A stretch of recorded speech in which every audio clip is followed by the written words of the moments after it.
बच्चों, अभी मैं छंद के बारे में आगे बताने जा रहा हूं कि ये छंद जो बताए थे वर्णिक और मात्रिक, ये कितने प्रकार के होते हैं।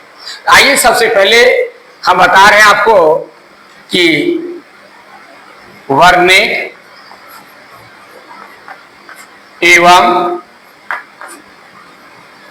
मात्रिक छंद कितने प्रकार के होते हैं। ये 3 प्रकार के होते हैं।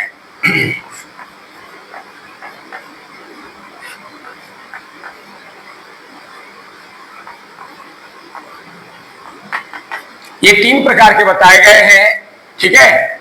पहला है समवृत्त छंद।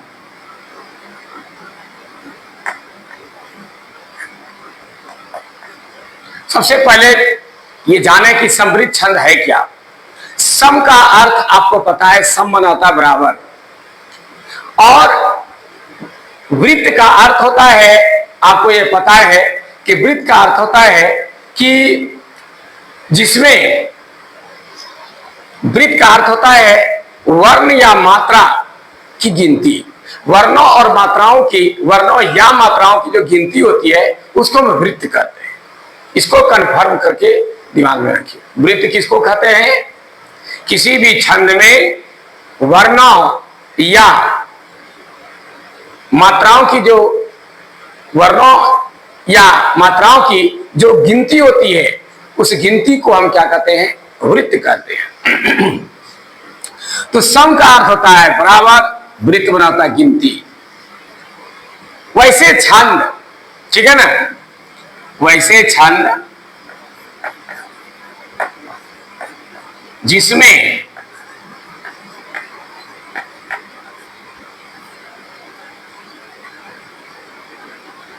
वर्णों या मात्राओं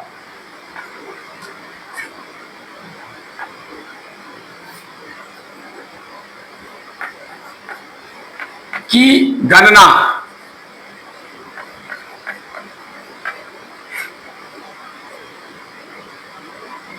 निश्चित होती है।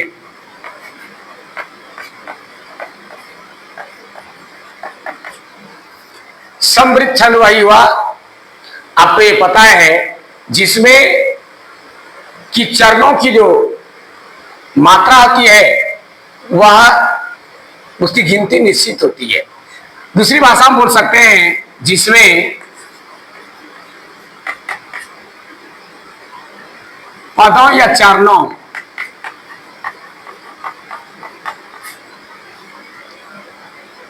के मात्राओं या वर्णों की गिनती में समानता होती है।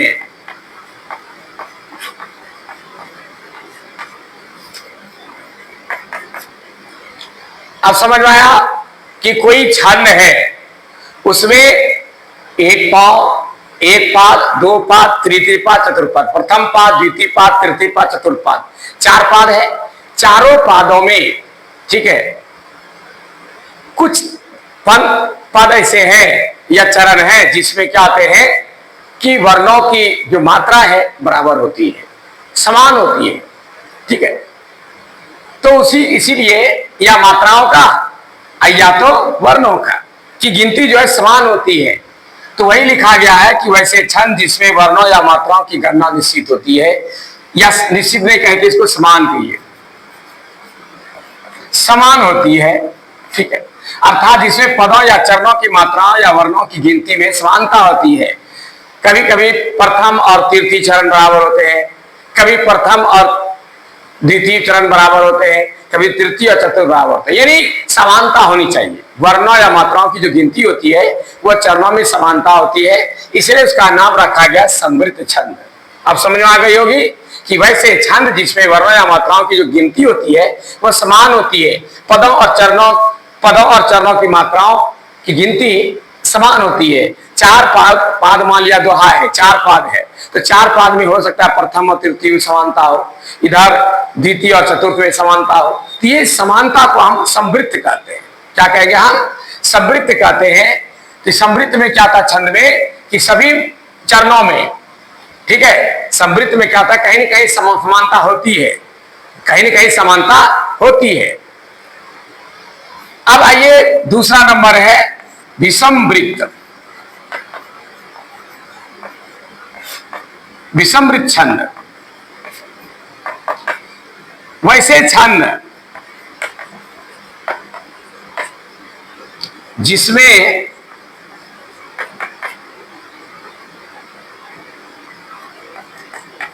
वर्णों या मात्राओं की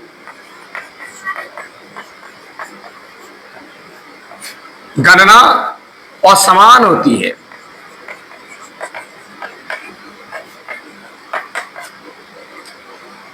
अर्थात इसमें गिनती में समानता नहीं होती है। ठीक है, जैसे कि पहला तीसरा समान हुआ और दूसरा चौथा समान हुआ, लेकिन सभी समान नहीं है। पहला चरण और दूसरा चरण में भिन्नता है, तीसरा चरण और चतुर्थ चरण में भिन्नता है। तो जिसमें कि क्या हो कि विषम का मतलब हुआ कि जिसमें समता नहीं हो। ठीक है, विषम का मतलब हुआ दो से या दो से अधिक चरण आपस में क्या हो, समान नहीं हो। दो या दो से अधिक, इसको ये भी बोल सकते हैं दो या दो से अधिक चरण या पदों की मात्राएं समान ना हो, की मात्रा या वर्ण समान नहीं हो।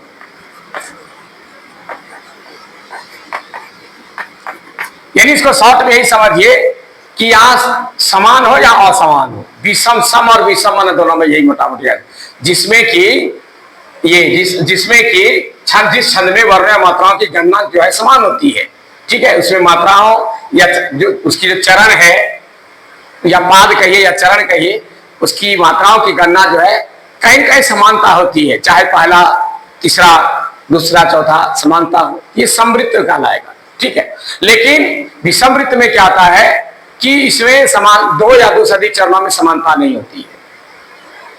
चारों पाद है, भिन्न भिन्न है, किसी में किसी से समानता नहीं होती है। ये क्या कहलाते हैं? विषमवृत्त छंद।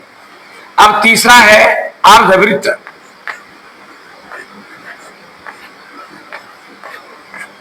अर्धवृत्त छंद, इसमें क्या आता है जिसमें समवृत्त और विषमवृत्त दोनों मिश्रित हो। जिसमें समवृत्त और विषमवृत्त क्या दोनों मिश्रित हो। यानी मिश्रित क्या हुआ कि एक पहला चरण दूसरा चरण बराबर है, पहला और तीसरा बराबर है और दूसरा और चौथा बराबर है, लेकिन पहला तीसरा बराबर नहीं है, दूसरा चौथा बराबर नहीं है।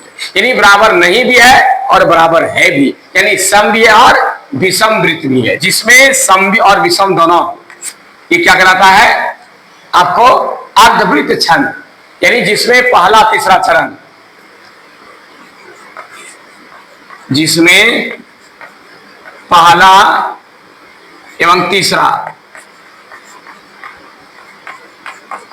चरण क्या हो, बराबर हो, और दूसरा एवं चौथा चरण बराबर हो। ठीक है, यानी अर्धवृत्त छंद जो है ये समवृत्त और विषमवृत्त दोनों छंद से मिलकर बनता है। ये दिमाग में लोड करके रखिए। ठीक है, ये किससे बनता है? समवृत्त और विषमवृत्त दोनों के मिश्रण से बनता है अर्धवृत्त छंद, जिसमें दोनों का मेल है। ये हुआ आपका वर्णिक और मात्रिक छंद के भेद। ठीक है ना, समवृत्त, विषमवृत्त और अर्धसमवृत्त।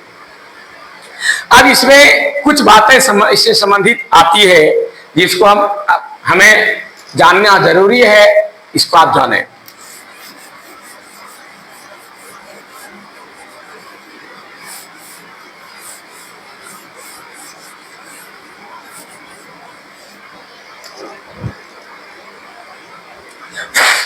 जैसे अभी मैंने वृत्त के बारे में चर्चा किया, यहां वृत्त किसको कहते हैं?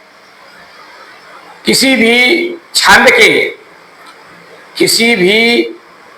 के चरणों की मात्राओं या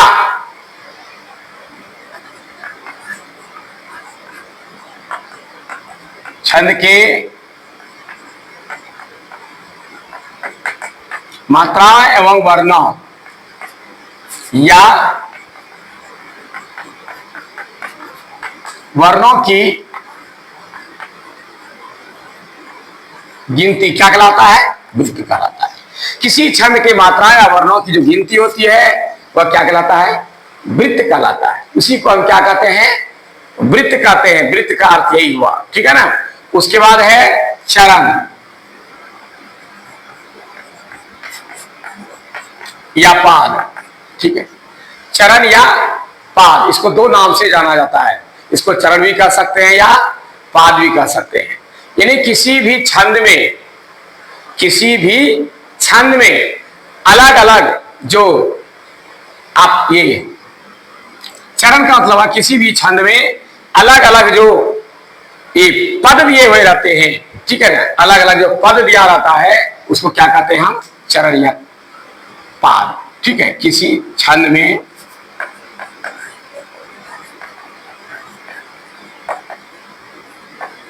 छंद के अलग अलग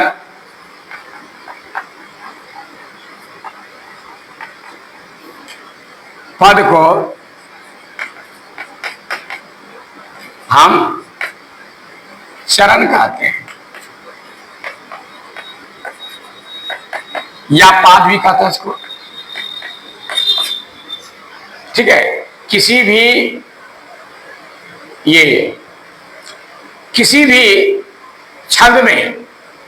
भी छंद में वह जो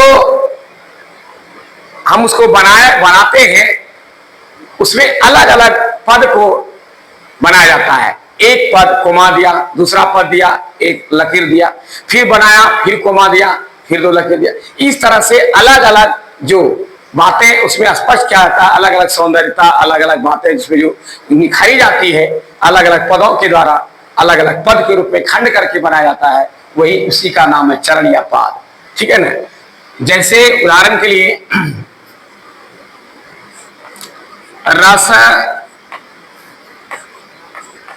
रस सूख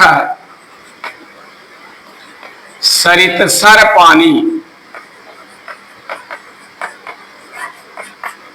कौन दे दिए?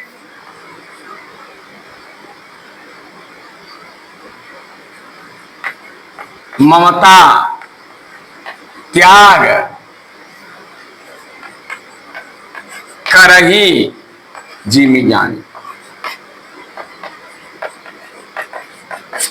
इस एक चरण हुआ और ये दूसरा चरण हुआ, ठीक है। ये दो चरण हुआ, दो चरणों को हम अलग अलग ढंग से लिखते हैं, इसलिए इसकी का नाम है चरण। चरण या पाद या अलग अलग पद भी कह सकते हैं। अलग अलग खंड करके जो दिया जाता है, लिखा जाता है, जिसमें कि वर्णों को अलग अलग ढंग से सजाया जाए, वर्ण के आधार पर, मात्रा के आधार पर अलग अलग खंड करना। किसी भी छंद में वर्णों की मात्राओं के आधार पर अलग अलग खंड करना क्या कहलाता है? वो पद कहलाता है, या चरण कहिए या पाद कहिए, ठीक है। उसके बाद है यति, ठीक है। चरणों की निश्चित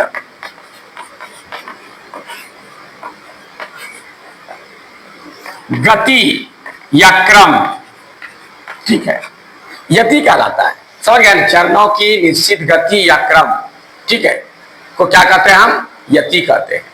तो इसको हम निश्चित गति, ठीक है, एक निश्चित गति होती है या क्रम होता है, उसको क्या कहते हैं हम? यति कहते हैं। समझ गए?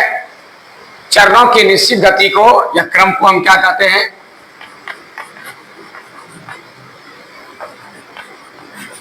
यति कहते हैं।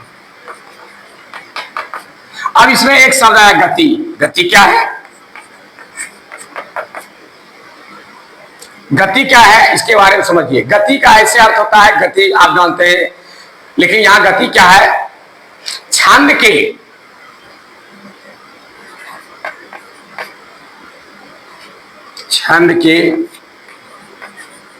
नियंत्रित प्रवाह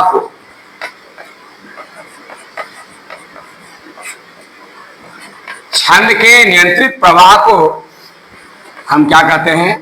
गति कहते हैं। नियंत्रित का मतलब क्या हुआ कि एक सीमित, एक ढंग से, सिस्टम से, जैसे तैसे नहीं, एक सिस्टम से चलना किसी भी छंद में, ठीक है ना।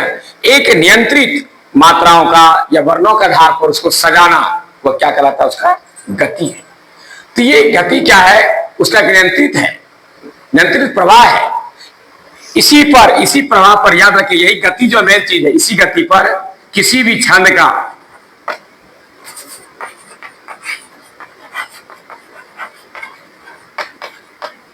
छंद की लयात्मकता,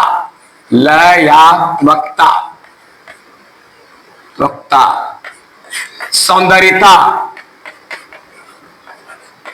ठीक है, क्या क्या कहे? लयात्मकता, सौंदर्यता या माधुर्यता,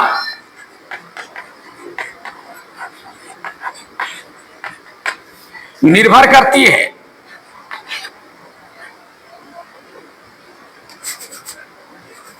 गति पर, निर्भर करती है।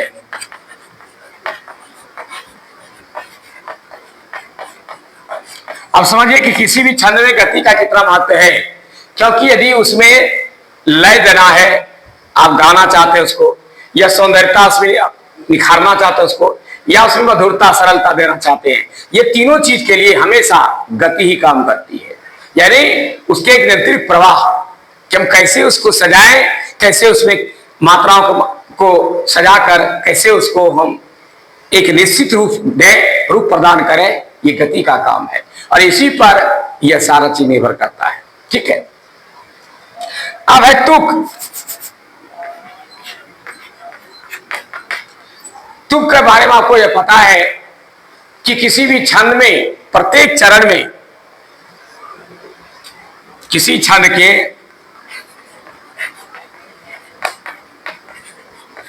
प्रत्येक चरण में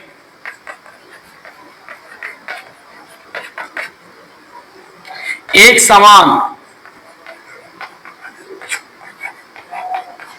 वर्णों को हम क्या कहते हैं? एक समान यदि वर्ण है, ठीक है, या अक्षर है, एक समान वर्ण या अक्षरों को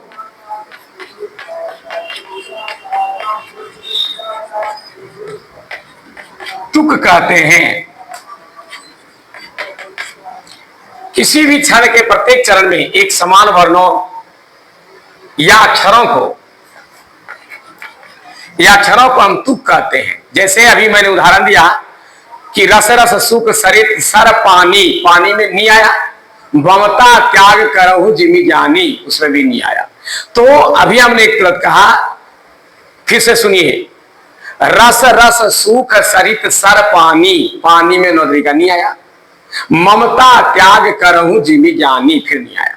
तो बराबर मात्रा, एक समान मात्रा है, इसी को हम तुक कहते हैं, समझे ना, इसी का नाम है तुक।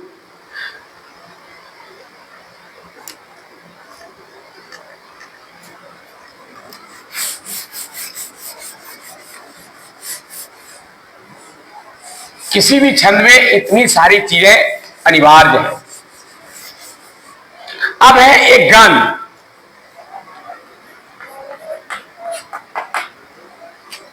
गण किसको कहते हैं? ऐसे गण का सीधा अर्थ होता है समूह, ठीक है, लेकिन यहां इसका विशेष अर्थ है त्रैमात्रिक। त्रैमात्रिक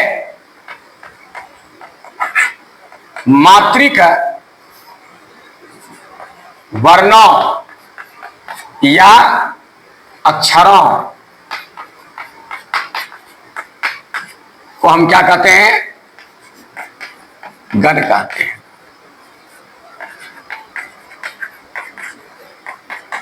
इसको याद रखिए, त्रैमात्रिक वर्णों या अक्षरों को हम क्या कहते हैं? गण कहते हैं। फिर से देखिए, गण किसको कहते हैं? त्रैमात्रिक, तीन मात्रिक वर्णों के, त्रैमात्रिक मतलब तीन मात्रिक वर्णों के समुदाय को हम क्या कहते हैं? क्या कहते हैं? गण कहते हैं। ठीक है, त्रैमात्रिक या त्रिमात्रिक कहिए, त्रिमात्रिक वर्णों या अक्षरों के को हम, अक्षरों के समूह, अक्षरों के समूह को हम क्या कहते हैं? गण कहते हैं। ठीक है, जैसे बनाना है, ये तीन मात्रा इसमें है। ठीक है, ये तीन मात्रा है। जैसे जमाता, तीन मात्रा है। ठीक है ना?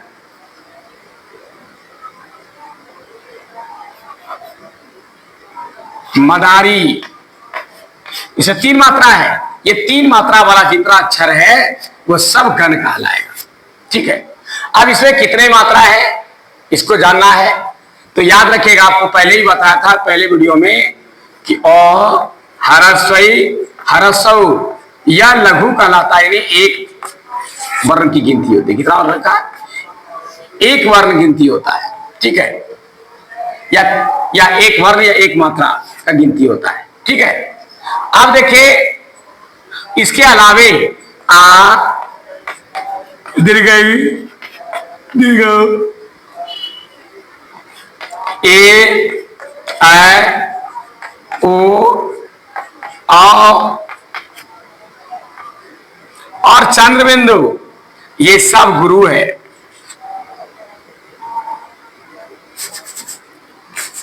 और अनुस्वार और विसर्ग ये क्या है? आपके गुरु है। गुरु मतलब होता है दो मात्रिक, दो मात्रिक है या दो वर्ण वाला है। दो वर्ण कहिए या दो मात्रा कहिए। ठीक है, इस तरह से ये गिना जाता है।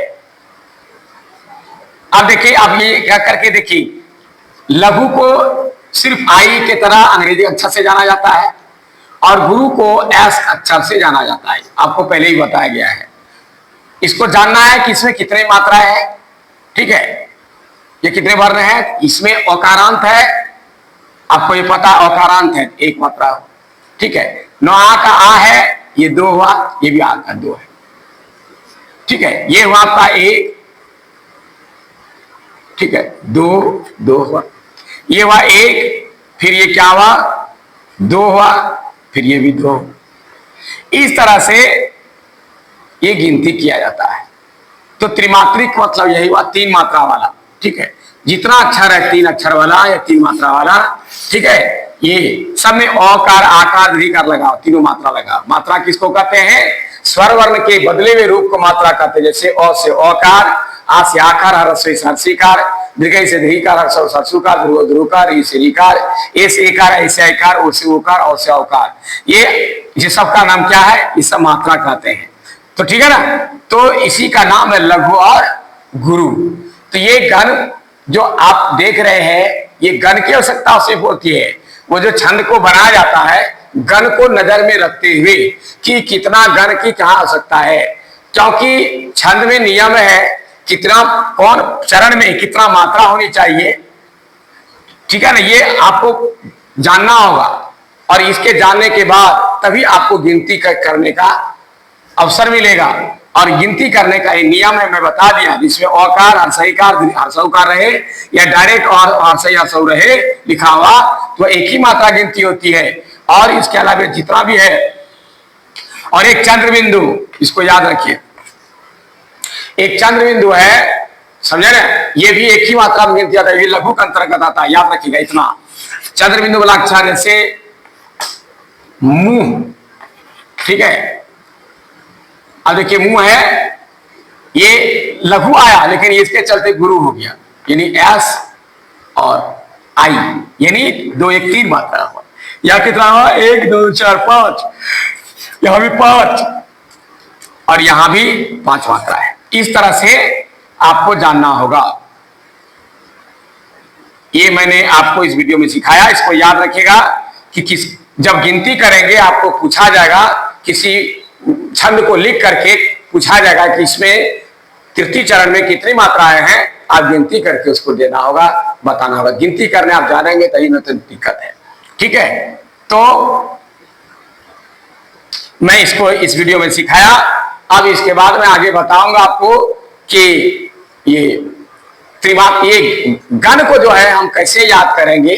गण को याद करने के लिए हमारे विद्वानों ने कौन सा सूत्र दिया है उसको आगे अगले वीडियो पर मैं बताऊंगा। तब तक के लिए मुझे इजाजत दीजिए। धन्यवाद।